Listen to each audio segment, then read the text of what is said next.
Today, we're going in a slightly different direction. Normally, I would be sitting here interviewing a Canadian living abroad and discussing life in the country where they are. Today, however, I'm speaking with someone who used to be a Canadian, but has dropped their Canadian citizenship in lieu of becoming a Japanese citizen. Josh Grisdale, originally from small town Uxbridge, Ontario, developed a love for Japan as a young man and ended up moving there, and eventually he became Japanese. Now, that's all really interesting, but what Josh does in Japan is even more interesting. Josh is the founder of Accessible Japan, an information portal specifically designed to help individuals who want to visit Japan but have accessibility requirements. In this regard, Josh is uniquely qualified as he himself has been navigating Japan in a wheelchair since his first arrival. Josh, welcome to the Canadian Expat.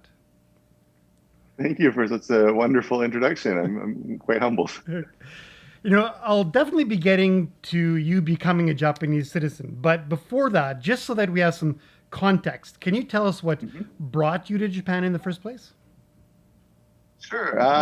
Well, as you mentioned, I'm from Uxbridge, and for anybody unfamiliar with Uxbridge, which would probably be almost everybody outside of Uxbridge, it is a very, very small town. I think we only have about, well, when I was there, we only had about 10,000 people in the town. A small farming village outside of Toronto. And I didn't even live in the town. I lived in about 15 minutes away by car on a small farm. So um, I'm not somebody you'd expect to be, having a connection with Japan. But at my small rural high school, we had a Japanese teacher. We had a class that taught Japanese, and it was taught by someone who was not Japanese themselves, but he had spent a number of years living in Japan and really loved Japan. And so he offered this class. And for myself, I wanted to get into IT, and I figured that if it's a very competitive field, so if I have any advantage to get a leg up on the competition, that'd be good. So I thought, if I can speak Japanese as well, that would help my portfolio, and I could maybe get a good job and maybe transfer to Japan or work for Sony or Nintendo or something like that.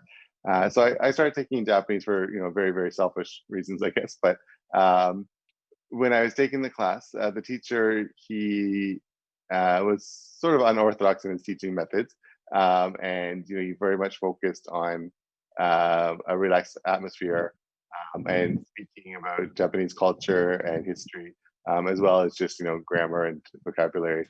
And so every Friday we'd have Culture Fridays, and we would eat cookies that he got from the cafeteria, and we watched some dramas from Japan, or I think we watched some Japanese horror movies and some Japanese historical movies. So that's a lot of different things. And because of that, I started to grow a real interest in Japan. And he was also very talkative. So and he loved Japan. So if we always sort of, it's you can say it now, but we were very horrible students in that we would try to get him talking, so we didn't need to learn anything, or so we thought, anyways. So we'd ask questions about life in Japan, and as we did that, the time would pass, and they're like, oh, the class is over now. But because of that, I started to have a real interest in Japan. So thanks to him. And when I graduated high school, I wanted to come to Japan. And so, because of having a disability, it has a lot of extra challenges that go along with it. And through the connections in our church, we found someone who's in Japan, a group that was in Japan, and they were able to help provide accommodation. So I went with my father to Japan for the first time in 2000. And I was pleasantly surprised at how accessible things were. Despite the lack of information, I was able to use the train, not every station, of course, but a lot of major stations. And there's definitely accessibility challenges, but most of them were overcomable, and it really encouraged me that there was some place I could go again in the future, and so I came back a number of times after that. Hmm, interesting. Now, to what you do now, you are responsible for the founding and development of Accessible Japan. Can you tell us a little bit about that portal and who uses it? Sure. First of all, I should also mention that that's not my full-time job. I actually Okay. work at a Japanese company Okay. in IT. But I started Accessible Japan back in 2015. Well, one of our policies at our company is to give back to the community. And of course, having a disability, I kind of wondered what I could do to give back. And Around that time, I was, traveling a little bit myself, and I realized that not much has changed since when I first came to Japan back in 2000 on vacation in terms of information for people with disabilities. Um, there were, because I learned Japanese and so I was using Japanese more and more. If I was going to go somewhere in Japan, I'd almost always, look up things in Japanese because there'd be more likely to be, relevant information on accessibility in that in Japanese. And even still, there's really not that much in Japanese, but I realized there's a real divide between the information availability in Japanese and in English in terms of accessibility. And I thought, that was maybe something I could do, something I could give back to by providing English information on accessibility in Japan for tourist locations, hotels, etc. So I started Accessible Japan sort of more as a travel blog. So I sort of write up places I've been to, just sort of basic information on them. But as I started to do that, more and more people started to read the website, and I'd get asked different questions about, well, what's it like to bring a guide dog to Japan, or what medications can I bring to Japan, and all these things I hadn't considered that obviously were very important to other people as well. And so, every time I got a couple of questions that were on the same theme, I thought, okay, well, maybe it'd be good to add a page about that or something like that. So I started adding pages and pages, and eventually it's sort of grown into what it is now. And so I tried to. I think that people, if you have a disability or not, there's a anticipation and I'm not sure the best English words for it now, but sort of waku waku sort of. So you're looking forward to your vacation. And I think everybody has that, but when you have a disability, there's also an extra layer of concern and worry about am I going to be able to enjoy the place I'm going to? Will I be able to find accommodations that meet my needs? Um, those kind of worries come up and sort of overcome that anticipation of going on vacation. So the goal of the site is to provide enough information so that people can get back to that joy of traveling and not need to worry about the little things. So I try to be an all-stop as much information anyways as I can provide about the things that people might need for when they're traveling in Japan. And part of that also is just to encourage people that Japan is an accessible travel destination. I think maybe Japan hasn't done a good enough job necessarily as promoting itself as such. I think a lot of people also on the outside of Japan they have an impression of Japan as not being accessible. I think unfortunately people to make things easier to understand, people tend to lump things together. So we lump Europe together, but England and Greece are very very different countries, even though they fall under Europe. In the same way, we maybe lump Asia together. So Japan and the Philippines and Thailand and Indonesia and China, they all go under Asia. But each country is quite different, and so I think that a lot of people maybe have that image of Japan as not being an accessible location, or Asia is difficult, or something like that. So I tried to provide information that accessible Japan is an accessible destination, and that you can do it, and then just provide the information so they can do it and enjoy their time. So, have you seen a significant change in Japan over the past 10 years, though, in terms of accessibility? For sure, huge change. The Olympics and Paralympics obviously had a big impact on that.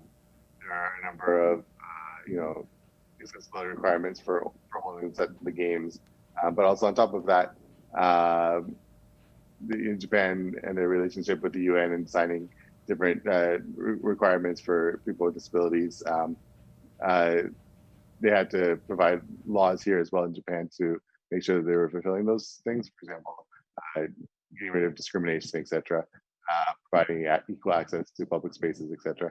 So, because of those requirements and the fulfillment of those requirements, Japanese laws have become a bit more stricter. There's been some new laws added, etc. And because of that, I think there's been a definite increase in pace of becoming accessible. When I first came, like, I think maybe again 20 to 30% of the stations in Tokyo were accessible in some way or other.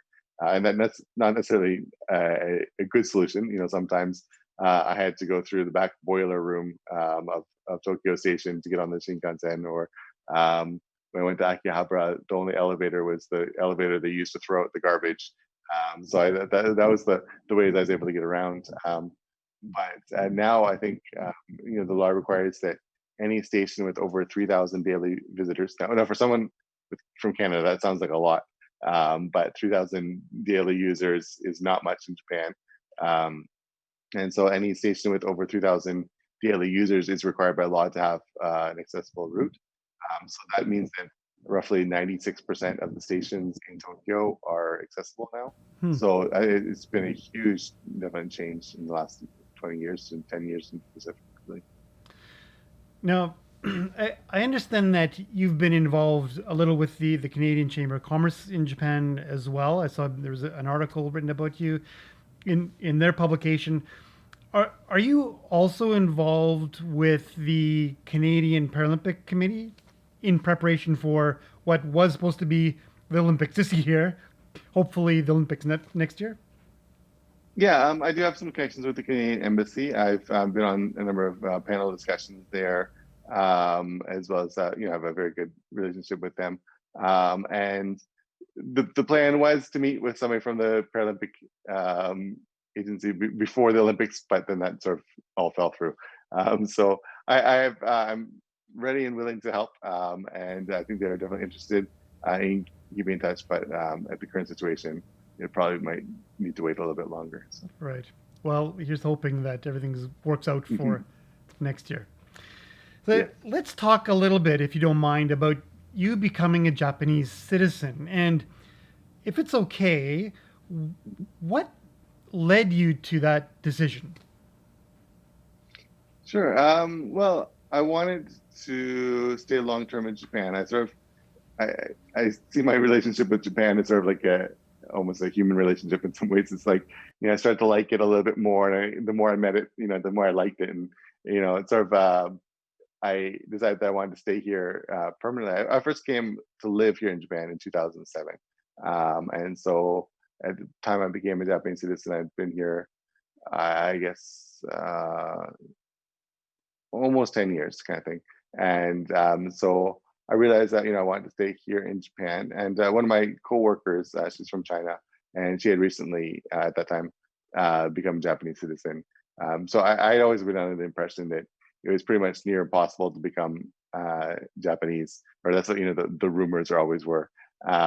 And so I'd never really considered, I thought maybe permanent residency might be the way to go, etc. But the more I thought about it, the more I realized that, if you're, for myself anyways, I want to be as involved in Japanese society as possible, in terms of, the government as well. I feel that I want to participate in politics, not by running or anything like that, but have my voice heard. So whenever things come up in terms of policies or whatever that will definitely have an effect on me, I would like to have my voice heard.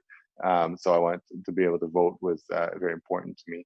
Um, Now, thankfully, that's led to me being able to be involved in a lot of Japanese government committees as well. Now that I'm a citizen, so I'm very thankful I made that. So that was the main reason for looking into it. And so I started the process, and I was sort of sucked up into it. And then it's like, well, I've already started it, so I'm going to go through with it. So yeah, that's sort of how it started, I guess. Hmm. Now, you mentioned that, of course, even myself, I'd thought that becoming a Japanese citizen would be very difficult. Mhm. Did you find it difficult to become a Japanese citizen? No, it was surprisingly easy, if that makes Okay. sense. It was sort of like a lot of other things in Japan, where it's sort of all about the paperwork and just following the process, and it's more time consuming than difficult. Hmm. So it was about a year-long process. Hmm. But I've heard a lot. There's a website I used called Turning Japanese, and it was written by who's a friend of mine now. about his process of becoming Japanese. So there's a lot of people that were involved in that community. And of course, that meant, hearing lots of different stories. So some people were very, very quick. Within maybe 4 or 5 months, they were able to get their citizenship. Hmm. Others took a year and a half, kind of thing. So for myself, I guess it was about average. It required, yeah, a lot of paperwork. So you go through, it's not immigration, you go through the Ministry of Justice, Hmm. and you start a sort of initial inquiry, go in for an interview, and then um, you talk with your not your caseworker necessarily, but so the interview person, and they determine what kind of things you will need to prepare. That all depends on what country you're coming from, and so um, because it's just the process is different for different things. For example, in Japan, you have what's called a family register, and so that's sort of it's like your recorded family tree kind of thing. Some countries, like in China and Korea, they already have that kind of system. So for someone from that country, it would just mean translating it and getting a copy for Japan. But for someone coming from Canada, which doesn't really have that system, for myself, I had to get uh, official copies of my birth certificate, my parents' wedding certificate, my siblings' birth certificates. Um, and then all professionally translated by someone other than myself, um, with as well as like notified, so that they could make an accurate family tree for my register here in Japan. So it all depends on what country you're coming from. So that was in my case. And then once you get sort of all the details together, then you sort of submit an application. And in typical Japanese fashion, they don't accept your application unless they have a fairly certain degree of certainty that it will be accepted. So basically, once you know that they've accepted your application, you're just waiting, kind of thing. And so then, yeah, I waited for about almost a year, and then I was contacted again, and they did a check of my house to verify that I did actually live there. So they came. It was only about 5 minutes, but they just came in, looked to make sure I was living there, and then I think they possibly asked my neighbors about me. I'm not sure about that. That was a possibility, they said. Um, and then I waited a bit more, and I got a phone call that I got my they wanted to make sure I was still in the country, because you can only actually get citizenship if you're in the country at the time. So they asked if I didn't have any plans to go anywhere, etc. So then the way you find out is actually somewhat unceremonious, maybe. But it's like there's a Japanese the government gazette with a lot of different changes in the laws, etc. And one of the sections of it is people who have become naturalized, and so you have to look for your name. And so every morning I'd check the gazette at 9 a.m. and look for my name, and so I found it the one day, and then maybe 2 days later I got a call from a caseworker asking me to come in to do the final paperwork. And we did have a little bit of what I thought was going to be a ceremony, because in people from Canada, wherever, or the States, where they have these big, you know, citizenship, welcome to the country parties kind of thing. So I thought that was going to be something like that, but it was mostly an information session about, okay, here's your next steps. You have to go to the city hall and to change make a family register, and then you have to uh, follow this and that and stuff like that. So it was sort of a bit disappointing, because that's, I think, a bit more of a huge life event, a big kind of thing about it. But it's still a great experience. So that was sort of the process. It wasn't difficult as much as time Just time consuming. consuming. Um, mhm. So I understand that part of the requirement, correct me if I'm wrong, but you need to surrender your Canadian citizenship as part of that. What is that process like?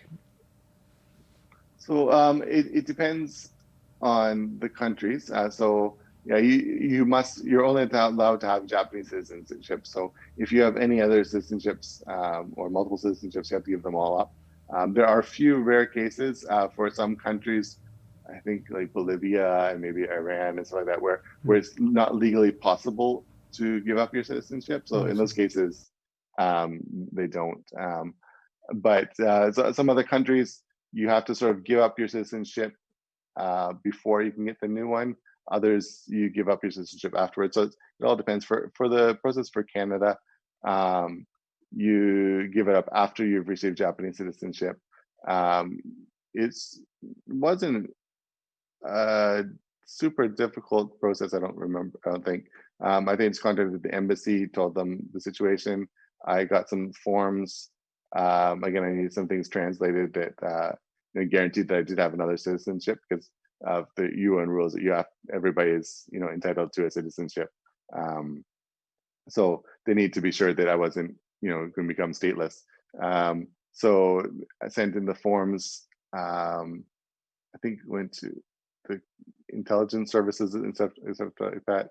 Um, and then a couple weeks after that, I got a letter in the mail stating that I was no longer a Canadian citizen, and therefore I needed to relinquish my passport within 48 hours or something like that. So I had to hurry into the embassy and get my passport. Um, and that was so basically the process. So I felt a little sheepish going into the embassy to do that, but it was I've had such a great relationship with the embassy there that wasn't and they were very understanding. Um, I definitely just wanted to make sure that everybody who's listening knows that um, if at all possible, I would love to have dual citizenship. And if the Sure. Japanese law changes, I would definitely uh, try to get my citizenship back for Canada. I think there's definitely value in that. But for me at that time, it was more important to be a Japanese citizen. So unfortunately, it's the Japanese law that doesn't allow dual citizenship. Right, of course.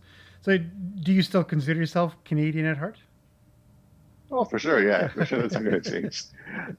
So I mean, that's where I Had to spent ask. even up until now. That's been the majority of my life, and that's Sure. where I learned a lot of my values and way of thinking and doing things, um, and so I think it's definitely an important part. I always I keep following the news, and I'm in touch with my family, even probably now more than ever, Mm, especially with coronavirus going on and COVID-19. So I'm probably in touch quite a bit there, and it helps to have the internet connections that we have now, and sure. that I can just send a message or email or get online and chat like we are now. So you don't feel it as much. So, but I try to get back as much as possible, and enjoy those nice cold Canadian winters. Awesome. Josh, I'm going to put a link, of course, in the description to Accessible Japan. Is there anything that you'd like to say to anybody who's watching this who may have some sort of accessibility requirement that you might want to convey to them? Yeah, for sure. I think that so I feel that travel is a right that everybody has. I think that I want to encourage people to get out of the comfort zones, to travel, even if it's to the next town or village or state or province or country. And it's such a great learning opportunity, and I don't want accessibility to get in the way. And I feel that also the more people travel and get out, the more accessibility will increase, um, because those interactions that you have when you want to go to a place and you don't know about the accessibility and you email them and they think, oh, we haven't thought about that. Or when you show up at a hotel and the bathroom isn't great, then it's an opportunity to share with them, and that maybe that will improve for the next person. So I think that travel is really important, and yeah, just to also be part of community and sharing accessibility. I think that the internet has been a huge benefactor for people with disabilities in terms of sharing information, and getting to know places before you go. And so there's a lot of places, Facebook where you can connect, or Twitter. Actually, I run a different website as well called Tabifolk, Mm, Tabifolk, mm-hmm. and it's sort of an online community for people. It's focused on accessible travel in general, so people can share information about accessible travel or ask questions, etc. So it's sort of like a separate community for people who have special needs, sort of like a TripAdvisor kind of thing except for accessible travel. So yeah, I think just getting in touch with people and traveling and trying new things is very important. So Awesome. yeah, make sure you go and do those things and go out of your comfort zone. Josh, thanks so much for joining us today. My pleasure. Thank you very much for contacting me. And thank you for watching. If you've enjoyed this video, please hit that like button. Please subscribe if you haven't already. Until next time.